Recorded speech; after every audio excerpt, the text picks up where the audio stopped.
আজকে industrial engineering institution বাংলাদেশের এই অনুষ্ঠানে আমি সত্যি অভিভূত। আমার ধারণা ছিল না যে বাংলাদেশের প্রাইভেট সেক্টরে 92% ইঞ্জিনিয়ার কাজ করে আর 8% সরকারি প্রতিষ্ঠানে কাজ করে। আমরা শুধু জানতাম যে মেডিকেল সায়েন্সে বুঝি 60% ডাক্তার প্রাইভেট সেক্টরে কাজ করে আর 40% সরকারি ভাবে, কিন্তু আমরা দেখলাম যে ইঞ্জিনিয়ারদের বেলায় আরো বেশি সংখ্যক ইঞ্জিনিয়ার প্রাইভেট সেক্টরে কাজ করে।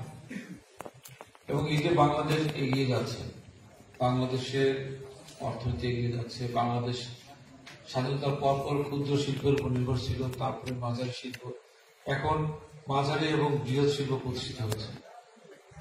অনেক শিল্প জোন, যেটাকে আমরা এক্সপোর্ট প্রসেসিং জোন বলি, ইকোনমিক জোন বলি, ইন্ডাস্ট্রিয়াল পার্ক বলি, সেগুলো কিন্তু হচ্ছে এবং সেখানে দেশি বিদেশি বিনিয়োগ হচ্ছে, আরো ইন্ডাস্ট্রি তৈরি হচ্ছে। ভবিষ্যতে আরো অনেক ইঞ্জিনিয়ারদের সেখানে কর্মসংস্থান হবে। এবং বাংলাদেশের যে ডেভেলপমেন্টটা আমাদের মাননীয় প্রধানমন্ত্রী প্রজেক্ট করেছেন, প্রজেকশনে দেখিয়েছেন যে আমাদের মাথা পিছু আয় কত হবে, আমরা আমাদের জিডিপি কত হবে, আমরা নিম্ন মধ্যমায়ের দেশ থেকে আমরা মধ্যমায়ের দেশের দিকে যাব, তারপরে উন্নত দেশ হিসাবে মাথা উঁচু করে দাঁড়ানো। এই যে প্রজেকশনগুলো তিনি করেছেন, এগুলো কিন্তু আমাদের শিল্পের বিকাশের মাধ্যমে সম্ভব। শিল্প এবং রপ্তানিযোগ্য শিল্প যেগুলো, সেগুলো দ্বারা কিন্তু আমাদের এই উন্নয়নটা আসবে, এই বৈদেশিক মুদ্রাটা আসবে। কিন্তু যখন শুনলাম যে এই সেক্টরে যারা কাজ করেন তাদের কোনো চাকরির নিশ্চয়তা নাই, এমনকি কোনো সার্ভিস রুল নাই, আমি মনে করি আপনারা আজকে যে সমস্যাগুলো তুলে ধরেছেন সেটা আপনারা অ্যাসোসিয়েশনের পক্ষ থেকে যথাযথ কর্তৃপক্ষের কাছে আপনারা আবেদন করবেন যে বেসরকারি প্রকৌশলী যারা কাজ করে বিভিন্ন প্রাইভেট সেক্টর, তাদের একটা সেই প্রতিষ্ঠানে একটা সার্ভিস রুল থাকতে হবে। সেখানে স্পেসিফিক মেনশন করতে হবে বেতন কাঠামো, ইনক্রিমেন্ট, গ্র্যাচুইটি, বেনিফিট ফান্ড এবং সম্ভব হলে পেনশনের সুবিধা রাখতে হবে। এটা যদি করতে পারেন তাহলে কিন্তু আপনাদের একটা চাকরির নিশ্চয়তা, ভবিষ্যতের উন্নতি সেটা কিন্তু নিশ্চিত হবে। যেমন প্রাইভেট মেডিকেল কলেজের ব্যাপারে বেসরকারি মেডিকেল কলেজ প্রতিষ্ঠা আইন 2020 এটা খসড়া চূড়ান্ত হয়েছে, ক্যাবিনেটে পাশ হয়েছে, এবার সংসদে পাশ হলে এটা আইনে পরিণত হবে। আমি মনে করি যে যেহেতু 65,000 সদস্য আছে এই অ্যাসোসিয়েশনে, বিশাল সংখ্যার সদস্য, এতগুলো মেধাবী মানুষের ভবিষ্যৎ নিশ্চিত করার জন্য একটা আইনও দরকার। আপনারা আপনাদের অ্যাসোসিয়েশন মাধ্যমে সেটা চেষ্টা করুন। অ্যাসোসিয়েশন মানে হলো বার্গেনিং করবে, অ্যাসোসিয়েশন বার্গেনিং করবে, নিজের স্বার্থের জন্য করবে, আবার দেশের স্বার্থের জন্য করবে, নিজের অস্তিত্বের জন্য করবে, দেশের অস্তিত্ব, দেশের উন্নয়নের জন্য কাজ করবে। তাহলে আপনাদেরকে আপনারা যে অ্যাসোসিয়েশনটা করছেন এটা বেশ সময়োপযোগী হয়েছে অ্যাসোসিয়েশনটা এবং অত্যন্ত গুরুত্বপূর্ণ। আমি আমার ধারণা ছিল আপনাদের বক্তৃতার মাধ্যমে শুনে যেটা বুঝতে পারলাম যে এই অ্যাসোসিয়েশনটা অত্যন্ত গুরুত্বপূর্ণ। অন্যান্য অ্যাসোসিয়েশনের মধ্যে আপনারা সরকারের সাথে আপনারা বার্গেনিং করবেন, করে আপনাদের অধিকারগুলো আদায় করবেন। একই সাথে সারা বিশ্বে যে শিল্পের বিকাশ ঘটেছে, যে উন্নত মানের শিল্প কারখানা সারা বিশ্বে প্রতিষ্ঠা হচ্ছে, প্রযুক্তির বিকাশ ঘটছে, প্রযুক্তির উন্নয়ন হচ্ছে, আমাদের কিন্তু সেই জিনিসটা খেয়াল রাখতে হবে। আমাদের প্রতিদিন কিন্তু আমাদের শিখতে হবে, প্রতিদিন আমাদেরকে নতুন করে বিল্ড আপ করতে হবে, আমাদের দক্ষতা, সক্ষমতা, আমাদের জ্ঞান, আমাদের অভিজ্ঞতা এগুলো কিন্তু বাড়াতে হবে। তা নাহলে কিন্তু প্রতিযোগিতা আমরা টিকতে পারবো না। কারণ এটা হলো টেকনিক্যাল সাবজেক্ট। টেকনোলজি এমন জিনিস যে প্রতিদিন এটা পরিবর্তন হয়, প্রতিদিন এটা ডেভেলপ হয় এবং সেটার সাথে আপডেট থাকতে হবে। সেজন্য আপনারা যেটা অ্যাসোসিয়েশন থেকে প্রশিক্ষণের একটা পরিকল্পনা নিয়েছেন, এটা অত্যন্ত সুন্দর। প্রত্যেককে অন্তত বছরে একবার 7 দিন, 10 দিন, 15 দিন, 1 মাসের জন্য তাদের নলেজটা, তাদের মডার্ন যে ডেভেলপমেন্টের সাথে আপডেট থাকার জন্য একটা প্রশিক্ষণ দরকার আছে। সেটা আপনাদের অ্যাসোসিয়েশন থেকে ব্যবস্থা করবেন। আমরা সরকারের পক্ষ থেকে আপনাদের সেগুলো সুযোগ করে দিব।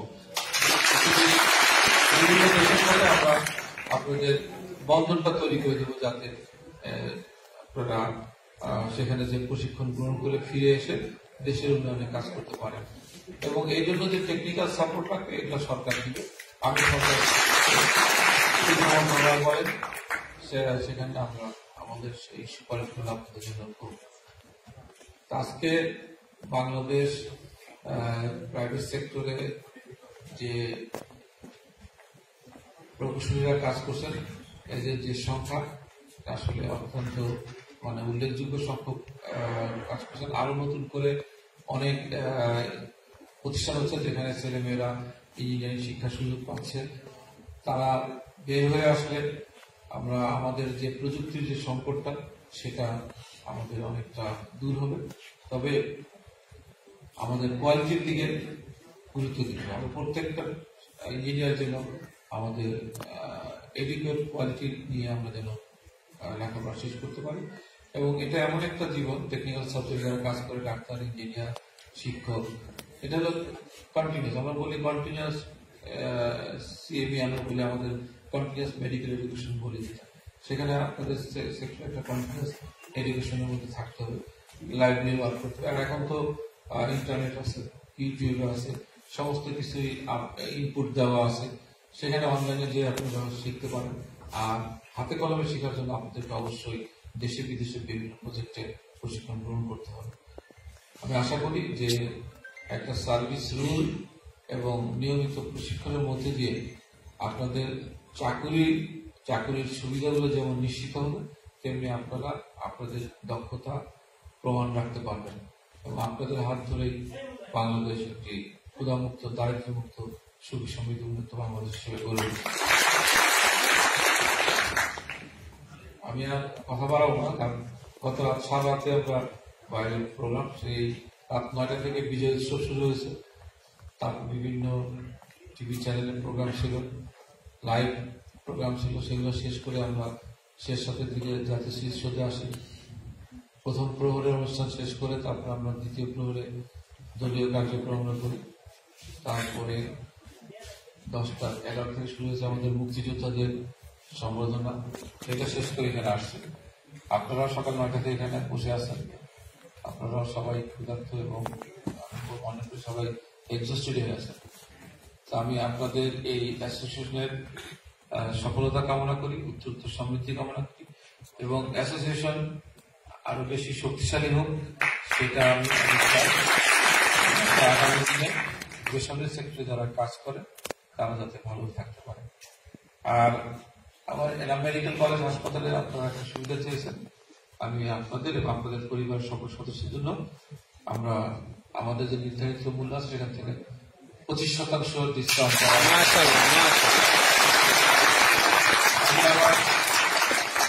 সিও কে আজকে একটু পরে জানিয়ে দিব, যাতে কেউ যদি IEAB সদস্য পরিচয় দেয় তার জন্য এই সুবিধাটা পায়।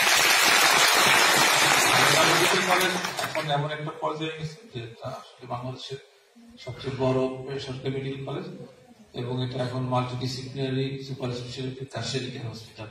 যে কোনো রোগের চিকিৎসা এখানে হয়। বিশ্বের উন্নত মানের হাসপাতালের সাথে আমরা প্রতিযোগিতা করতে পারবো, এমন অবস্থায় আমরা পৌঁছেছি।